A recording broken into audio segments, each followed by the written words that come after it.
welcome back to my channel Commerce Nexus, and today the subject is income tax. Today I will teach you agricultural income chapter and part 2. In this chapter I will cover computation of agricultural income, its slab, and today I will discuss one more slab. There are two slabs. One is with agricultural income and second one is without agricultural income. तो जैसा कि आप देख रहे हैं कि मैंने आपको अपने लास्ट वीडियो में चैप्टर नंबर 2 समझाया था, जो कि एग्रीकल्चरल इनकम है, जिसमें मैंने आपको मीनिंग और टाइप समझाया था। आज के वीडियो में मैं आपको इसका कंप्यूटेशन और दो स्लैब बताऊंगी, जिसमें कि आप देखेंगे एक स्लैब होगा विद एग्रीकल्चरल इनकम और दूसरा स्लैब होगा विदाउट एग्रीकल्चरल इनकम। तो इस तरह से हम इनकम टैक्स को किस तरह से कंप्यूट कर सकते हैं with the help of slab, जो कि एग्रीकल्चरल इनकम के साथ भी होता है और उसके बिना भी होता है। Now you can see there are some important points regarding computation of agricultural income. तो एग्रीकल्चरल इनकम को निकालने के लिए हमें कुछ पॉइंट्स को देखना पड़ता है, जो कि इस तरह से। पहला है, first is agriculture income by way of rent और रेवेन्यू। जैसे कि मैंने आपको लास्ट वीडियो में बताया था कि अगर कोई लैंड से रेंट और रेवेन्यू डिराइव होता है और वो लैंड पूरी तरह से एग्रीकल्चर पर्पस में इन्वॉल्व है, एग्रीकल्चर पर्पस को सॉल्व करती है, वहाँ पे एग्रीकल्चरल ऑपरेशंस किया जाता है, तो वो एग्रीकल्चरल इनकम मानी जाती है। और ऐसी इनकम को किस हेड में लेंगे, तो हम लेंगे इनकम फ्रॉम अदर सोर्स, यानी कि अपने पांचवें हेड में। मैंने आपको अपने लास्ट वीडियोस में, यानी कि इंट्रोडक्शन चैप्टर में, आपको 5 हेड्स ऑफ इनकम बताया था, जिसमें पहला हेड सैलरी होता है, सेकेंड हेड होता है income from house property, third head is profit और गेन फ्रॉम बिजनेस और profession, fourth is capital gain and fifth is income from other source. तो जो भी रेंट और रेवेन्यू लैंड से मिलेगा वो चला जाएगा इनकम फ्रॉम अदर सोर्स, जो कि हमारा फिफ्थ हेड माना जाएगा। नेक्स्ट आते हैं agriculture income from agricultural building. अगर कोई बिल्डिंग इन्वॉल्व है या फार्म हाउस में कोई बिल्डिंग है जो पूरी तरह से एग्रीकल्चर पर्पस को सॉल्व कर रहा है या उसको हेल्प कर रहा है या उसके ऑपरेशन में हेल्प कर रहा है, तो उस तरह की बिल्डिंग के किराए को हम इनकम फ्रॉम हाउस प्रॉपर्टी में, यानी कि सेकेंड हेड ऑफ इनकम में ले जाएंगे। थर्ड आते हैं एनी अदर एग्रीकल्चरल इनकम। इसके अलावा जो भी एग्रीकल्चरल इनकम हमको मिलेगी, जैसा कि मैंने आपको बताया था, जो हम सीड सोइंग से लेकर के क्रॉप्स को देखना, उसको कट करना, making fit for the market, selling, तो इस तरह के सारे। तीसरा पॉइंट हम देखेंगे any other agricultural income. Any other agricultural income यानी कि जो भी बची कुची एग्रीकल्चरल इनकम होगी उसको हम प्रॉफिट और गेन ऑफ बिजनेस और प्रोफेशन में ले जाएंगे, जो कि हमारा थर्ड हेड ऑफ इनकम माना जाता है। तो 3 हेड्स यहाँ पे कवर होते हैं। पहला है हमारा इनकम फ्रॉम अदर सोर्स, पांचवा हेड, जो कि रेंट और रेवेन्यू इनकम चली जाएगी लैंड की। दूसरा है बिल्डिंग का किराया या इनकम, वो चला जाएगा हाउस प्रॉपर्टी में। और तीसरा है जितनी बची कुछ इनकम होगी उसको हम दिखाएंगे बिजनेस और प्रोफेशन के हेड पे। इसके अलावा भी कुछ और पॉइंट्स है, जैसे कि हम कभी कभी स्टेट गवर्नमेंट को कोई टैक्स देते हैं, हमारे ऊपर कोई मतलब एसएससी के ऊपर कोई टैक्स लिवाइड किया जाता है स्टेट गवर्नमेंट के द्वारा, तो जो भी टैक्स चार्ज किया जाएगा एसएससी से वो भी डिडक्टेबल होगा इनकम में से। नेक्स्ट है एनी लॉस। अगर किसी एग्रीकल्चर इनकम से लॉस आती है और किसी अदर एग्रीकल्चर इनकम से इनकम आती है, तो हम लॉस को सेट ऑफ कर सकते हैं, ऐसा परमिट किया गया है इनकम टैक्स के द्वारा। यानी लॉस में भी permitted to set off from agricultural income. उसके अलावा एसोसिएशन ऑफ पर्सन और बॉडी ऑफ इंडिविजुअल। अगर पर्सन एसोसिएशन है या बॉडी ऑफ इंडिविजुअल है तो उसको करना ऐसा अलाउड नहीं है, उनको कोई भी लॉसेस सेट ऑफ नहीं करना होगा, ऐसा इनकम टैक्स ने उनको परमिट नहीं किया है। नेक्स्ट है set of loss can be carried forward. अगर लॉस एक साल में रिकवर नहीं हो पाता है, प्रीवियस ईयर में रिकवर नहीं हो पाता है, तो उसको हम आगे के प्रीवियस ईयर में कैरेट फॉरवर्ड कर देते हैं, जिसका टाइम पीरियड दिया गया 8 इयर्स, यानी कि एग्रीकल्चर इनकम के लॉसेस को हम 8 साल तक रिकवर कर सकते हैं। उसके बाद सेकेंड लास्ट है कि अगर रिजल्ट लॉस आता है, एग्रीकल्चर इनकम अगर लॉस में आती है तो उसको इग्नोर करके हम इनकम को निल मान लेते हैं। उसके बाद नेट एग्रीकल्चरल इनकम को राउंड ऑफ किया जाता है to the nearest multiple of ₹10, यानी कि लास्ट में हम 0 का इस्तेमाल करेंगे, राउंड ऑफ कर देंगे।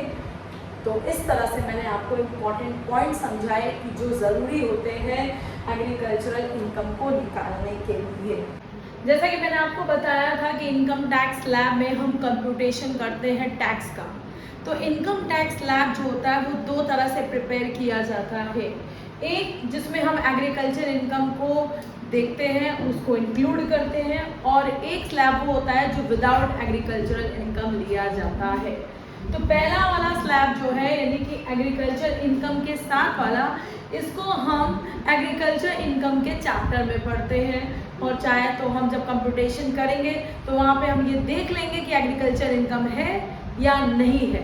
अगर एग्रीकल्चर इनकम होगी तो उसका ट्रीटमेंट थोड़ा सा लिटिल बिट चेंज होगा, और अगर एग्रीकल्चर इनकम नहीं है तो उसका स्लैब भी थोड़ा सा अलग होगा। तो अभी मैं आपको बताऊंगी स्लैब विद एग्रीकल्चरल इनकम, यानी कि हम टैक्स का कंप्यूटेशन कैसे कर सकते हैं एग्रीकल्चरल इनकम की मदद से। एग्रीकल्चरल इनकम के बारे में मैंने आपको अपने लास्ट वीडियो में बताया था, फर्स्ट पार्ट में बताया था, सेकेंड पार्ट में मैंने कुछ चीज़ें बताई, आज मैं आपको बता रही हूँ इसका कंप्यूटेशन। जैसे कि आप देख रहे हैं कि मैं आपको समझाने जा रही हूँ computation of tax with agriculture income, यानी कि मैं आपको जो भी टैक्स स्लैब समझाऊंगी वो विद एग्रीकल्चरल इनकम होगी। तो टैक्स निकालने के लिए सबसे पहले हमें जरूरत पड़ती है टोटल इनकम की। तो टोटल इनकम मैंने आपको अपने लास्ट वीडियोस में दिखाया था इंट्रोडक्शन चैप्टर में कि टोटल इनकम क्या होती है। जब हम 5 हेड्स की इनकम को जोड़ देते हैं तो वो GTI बन जाती है, और जब GTI में से हम डिडक्शन 80C से लेकर के 80U माइनस कर देते हैं तो वो बन जाती है टोटल इनकम। और मैंने ये भी बताया था कि टैक्स टोटल इनकम पे ही निकाला जाता है, ना कि GTI पे। तो सबसे पहले हम SSC की टोटल इनकम को देखेंगे। तो इस तरह से हमने SSC की टोटल इनकम ले ली, और टोटल इनकम में भी हमें ये मान के चलना है कि जो हमारा मिनिमम एग्जेम्पशन लिमिट है उससे ज़्यादा ही हमारी इनकम हो, अदरवाइज टैक्स निल हो जाता है।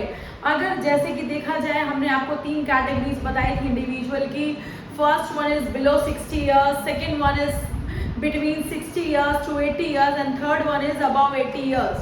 So below 60 years means individual, whether it is male or female, the minimum exemption limit is rupees 2,50,000.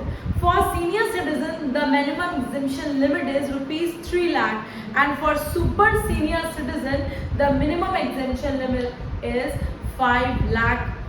So ये हमको ध्यान रखना है कि हम किसका यहाँ पे लेके चल रहे हैं। कंप्यूटेशन में भी हमको ये बात ध्यान रखनी होती है कि जब हम कंप्यूट करें तो हम ये देख लें कि वो इंडिविजुअल जो है वो बिलो 60 इयर्स है,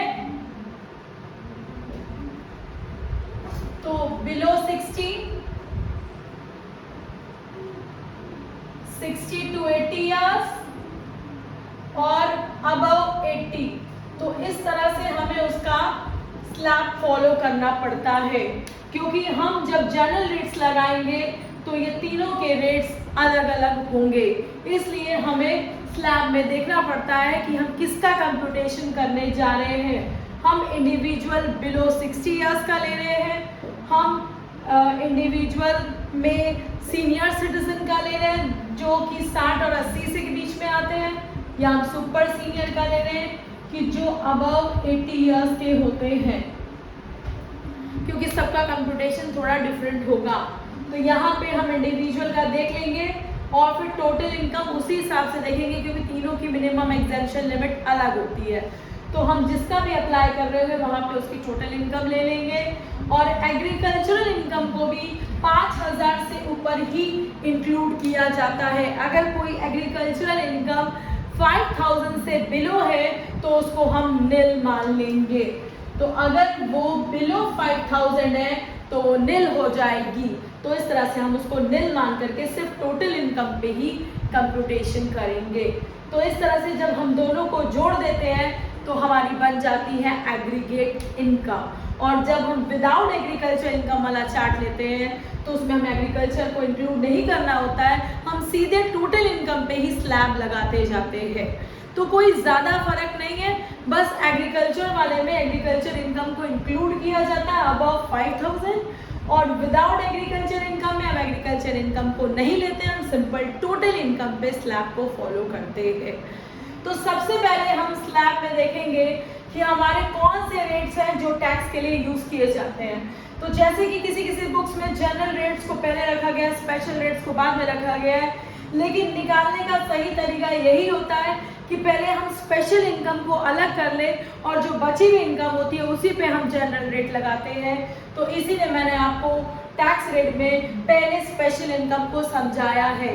अगर हमारी टोटल इनकम में ये कुछ स्पेशल इनकम्स है तो हम इनको पहले अलग करके इनके स्पेशल रेट से टैक्स निकाल लेते हैं। जैसा कि आप देख रहे हैं, पहला है टैक्स ऑन STCG। STCG का फुल फॉर्म होता है शॉर्ट टर्म कैपिटल गेन। तो अगर short term capital gain under section 111A है तब तो वो स्पेशल इनकम मानी जाती है और उस पर स्पेशल रेट 15% लगाया जाता है। अगर कोई अदर STCG है यानी कि शॉर्ट टर्म कैपिटल गेन है तो उसको हम जनरल इनकम मान करके जनरल रेट से टैक्स लगाएंगे। तो STCG 111A को ही स्पेशल इनकम मान करके 15% टैक्स निकाला जाता है। दूसरा पॉइंट हम देखेंगे tax on LTCG, long term capital gain. अगर लॉन्ग टर्म कैपिटल गेन में कोई सेक्शन नहीं दिया, other long term capital gain है या स्पेसिफिकली किसी सेक्शन को नहीं इंडिकेट किया जा रहा है तो टैक्स रेट 20% से लिया जाएगा। नेक्स्ट आते हैं tax on LTCG under section 112A, यानी कि जब LTCG के साथ 112A जोड़ दिया जाए यानी कि कोई सेक्शन आ जाए तो LTCG 10% हो जाता है टैक्स रेट। LTCG को हम पूरी तरह से स्पेशल इनकम मानते हैं जबकि STCG के साथ ऐसा नहीं है। STCG स्पेशल इनकम भी होती है और जनरल इनकम भी होती है, जबकि LTCG जितनी भी बची कुछ इनकम है वो स्पेशल रेट से 20% लगा ली जाती है और जो अंडर सेक्शन 112A में आएगी उसका 10% हम लेंगे। कई बार हमको लिस्टेड शेयर्स को बेचने पर गेन होता है और वो विदाउट इंडेक्सिंग जब होगा कॉस्ट ऑफ एक्विजिशन, इसका मतलब भी वो शॉर्ट टर्म गेन माना जाएगा। तो विदाउट इंडेक्सिंग का मतलब है कि वो एक तरह का STCG है और उस पे जो टैक्स लगाया जाएगा वो 10% होगा। इसके अलावा कैजुअल इनकम मैं आपको फर्स्ट चैप्टर में पढ़ा चुकी हूँ, जैसे कि lottery, horse race, crossword puzzles, betting, games, ये सारी इनकम्स कैजुअल होती है और ये अचानक से हमको मिलती है तो इसका टैक्स रेट होता है 30%। तो कैजुअल इनकम का 30%। अगर हमारी इस इनकम में ये सारी इनकम्स है तो पहले हम इनको अलग करके इन पे टैक्स रेट अलग सा लगा करके स्पेशल टैक्स अलग कर लेते हैं। अब आते हैं जनरल इनकम। तो जनरल इनकम जो होती है उस पे जनरल रेट लगाया जाता है और ये मेनली बैलेंस इनकम पे लगाया जाता है। बैलेंस इनकम कैसे निकलती है? हम बैलेंस इनकम निकालने के लिए एग्रीगेट इनकम में से स्पेशल इनकम को माइनस कर देते हैं। तो जब हम एग्रीगेट में से स्पेशल इनकम को इन सारी इनकम्स को माइनस कर देंगे तो जो बचेगा वो बैलेंस कहलाएगा और बैलेंस इनकम पे जनरल रेट लगाया जाता है। अब आप देख सकते हैं कि अभी मैंने आपको स्पेशल रेट समझाया, स्पेशल टैक्स निकालना बताया। अब मैं आपको बताऊंगी जनरल रेट पे कैसे हम जनरल टैक्स को कंप्यूट करते हैं। जैसे कि मैंने आपको 3 कैटेगरीज बताई थी, एक थी इंडिविजुअल 60 से below, Hindu undivided family, association of person, body of individual, artificial juridical person. तो ये सब देखा जाए तो ये बिलो 60 में ही आ जाते हैं इंडिविजुअल के साथ। दूसरी कैटेगरी इंडिविजुअल की जो 60 से 80 इयर्स के बीच में आती है जिसको बोलते हैं senior citizen, and the third category super senior citizen which comes above 80 years pupil. तो यहाँ पे हमने 3 कैटेगरी देखी, एक इंडिविजुअल, दूसरी इंडिविजुअल 60 से कम, 60 से 80 के बीच और 80 से अधिक। इंडिविजुअल के साथ 60 इयर्स वाले में हम हिंदू अनडिवाइडेड फैमिली को भी ले लेते हैं, यानी कि हिंदू अनडिवाइडेड फैमिली में भी ये 60 इयर्स वाला ही स्लैब फॉलो होता है। एसोसिएशन ऑफ पर्सन वाला, एसोसिएशन ऑफ पर्सन में भी यही स्लैब फॉलो होगा, बॉडी ऑफ इंडिविजुअल में भी यही होगा, आर्टिफिशियल ज्यूरिडिकल पर्सन में भी यही होगा, और इसके अलावा नॉन रेसिडेंट इंडियन यानी कि एनआरआई के लिए भी यही स्लैब फॉलो किया जाता है। अगर आपसे पूछा जाए कि हम एओपी के लिए कौन सा टैक्स रेट लेंगे या मिनिमम एग्जेम्पशन लिमिट क्या होगा, तो individual below 60, Hindu undivided family, association of person, body of individual, artificial juridical person, और इसके साथ नॉन रेसिडेंट इंडियन यानी कि एनआरआई, उसके लिए हम ये वाला स्लैब फॉलो करेंगे। उसके अलावा अगर 60 से 80 इयर्स में आएगा तो हम ये वाला, और अगर 80 से आएगा अब तो ये वाला। तो क्वेश्चन में हमको देख करके पढ़ना पड़ेगा कि कौन सा इंडिविजुअल है और उसकी एज क्या है। अगर क्वेश्चन में कुछ नहीं दिया होता है तो हम उसको बिलो 60 ही मानते हैं। तो इस तरह से हम हर सिटीजन का यानी कि इन 3 कैटेगरीज का अलग अलग टैक्स कंप्यूटेशन करेंगे, क्योंकि इनके जनरल रेट्स अलग अलग हैं। जैसा कि आप देख रहे हैं बिलो 60 में सबसे पहले फर्स्ट 2.5 लाख यानी कि फर्स्ट 2,50,000 जो है वो इसका मिनिमम एग्जेम्पशन लिमिट है। सीनियर सिटीजन का 3 लाख है और सुपर सीनियर का 5 लाख है, यानी कि इन तीनों कैटेगरीज में 2.5 लाख को पहली कैटेगरी में निल कर दिया गया है, यानी कि कोई व्यक्ति अगर 60 साल से कम है तो वो 2.5 लाख तक कोई टैक्स नहीं देगा।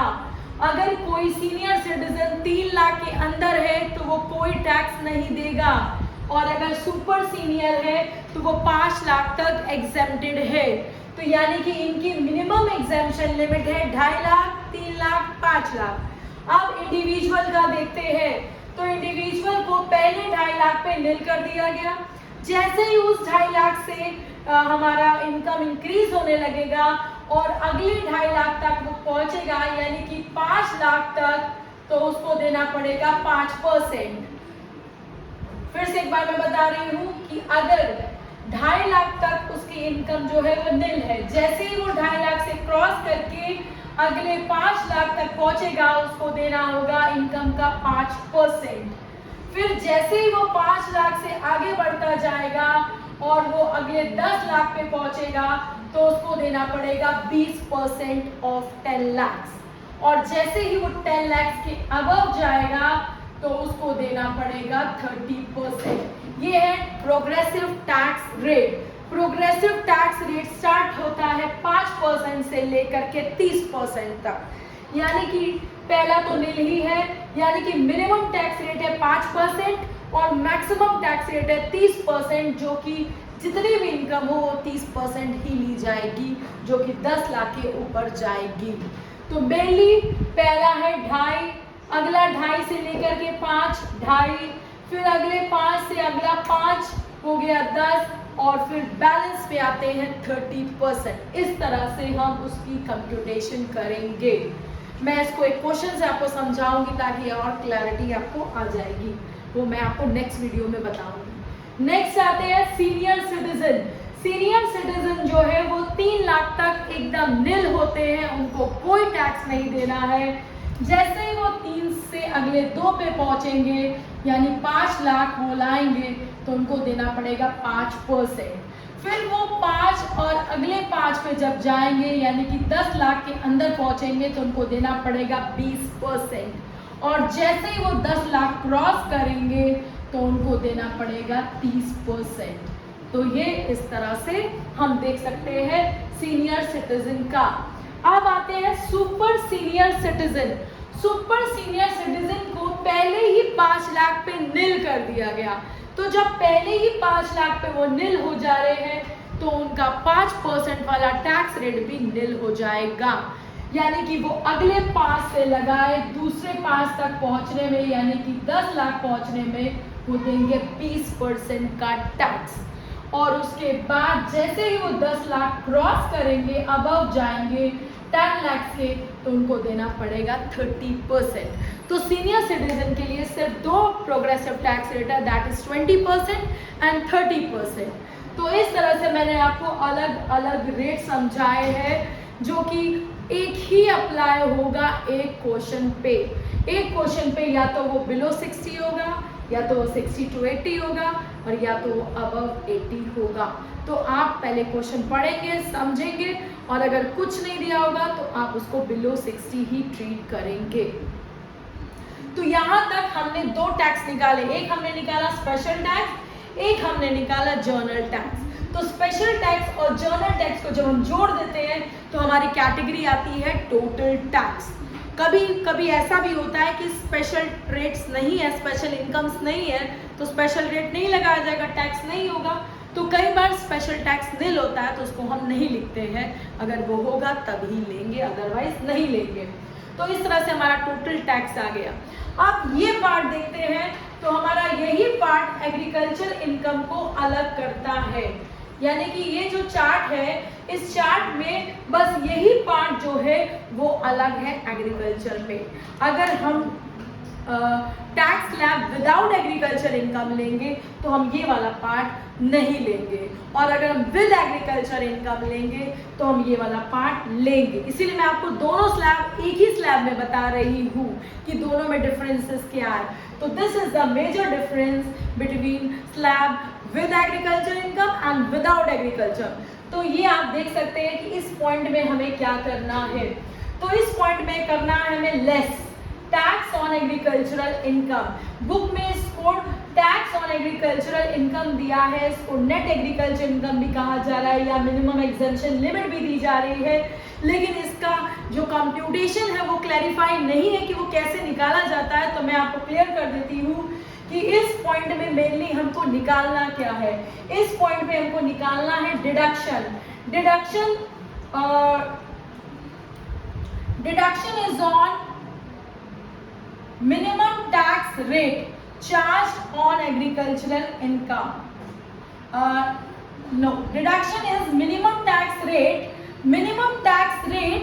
charged on agriculture income. तो जैसे कि मैंने आपको 3 कैटेगरी बताई, individual, senior citizen, super senior citizen. तो जैसा कि आप देख सकते हैं कि इंडिविजुअल का मिनिमम टैक्स रेट 5% है, सीनियर का भी 5% है, लेकिन सुपर सीनियर का 20% है। तो इसमें हम क्या करेंगे कि हम एग्रीकल्चर इनकम का जो भी इंडिविजुअल या सीनियर सुपर सीनियर ले रहे हैं उसी के मिनिमम टैक्स रेट से निकाल करके इसको माइनस कर देंगे। तो जैसे मान के चलिए हमारे पास 10,000 एग्रीकल्चर इनकम है और वो बंदा अगर इंडिविजुअल है तो हम 10,000 का 5% यहाँ पे डिडक्ट करेंगे। अगर वो सीनियर सिटीजन है तो भी 5% लेंगे, लेकिन अगर वो सुपर सीनियर होगा तो हम 10,000 का 20% यहाँ पे डिडक्ट करेंगे। तो फिर से मैं आपको बता दूं, मेनली बुक्स में इसको इस तरह से लैंग्वेज यूज किया है, लेकिन मेनली इसमें करते क्या है, तो इसमें हम करते हैं deduction. Deduction is minimum tax rate charge on agriculture income. जो एग्रीकल्चर इनकम हमने जब टोटल इनकम के साथ जोड़ी थी विच इज मोर देन 5,000, अगर एग्रीकल्चर इनकम बिलो 5,000 है तब तो ये पार्ट नहीं आएगा। अगर एग्रीकल्चर इनकम निल होती है तब हम इस पार्ट को नहीं लेंगे, हम तभी लेंगे जब एग्रीकल्चर इनकम 5,000 से अधिक होगी।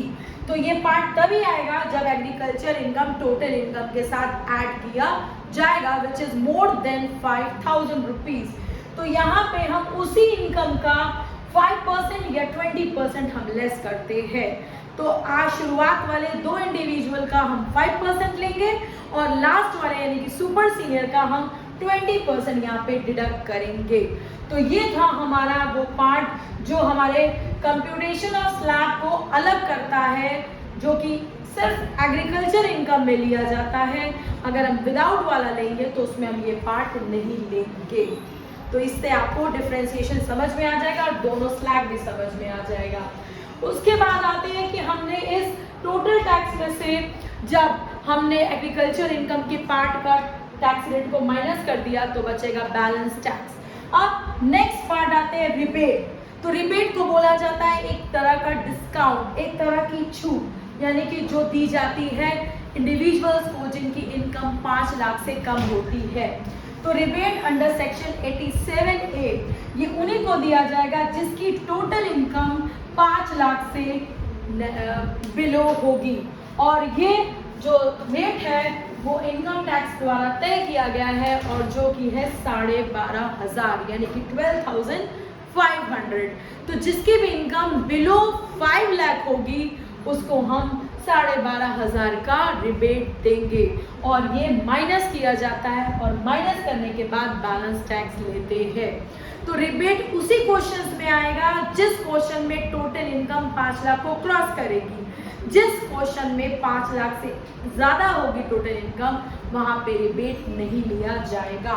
तो ये भी एक तरह का ऑप्शनल पार्ट माना जाता है। ये हम कंपेयर करके ही देखते हैं कि हमारी टोटल इनकम बिलो 5 लाख या अबव 5 लाख।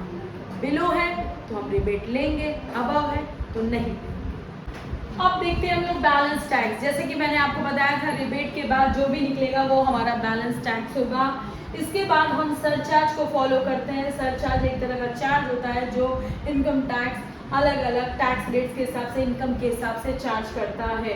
तो इसको हम जो भी बैलेंस टैक्स होता है उसमें ऐड कर देते हैं।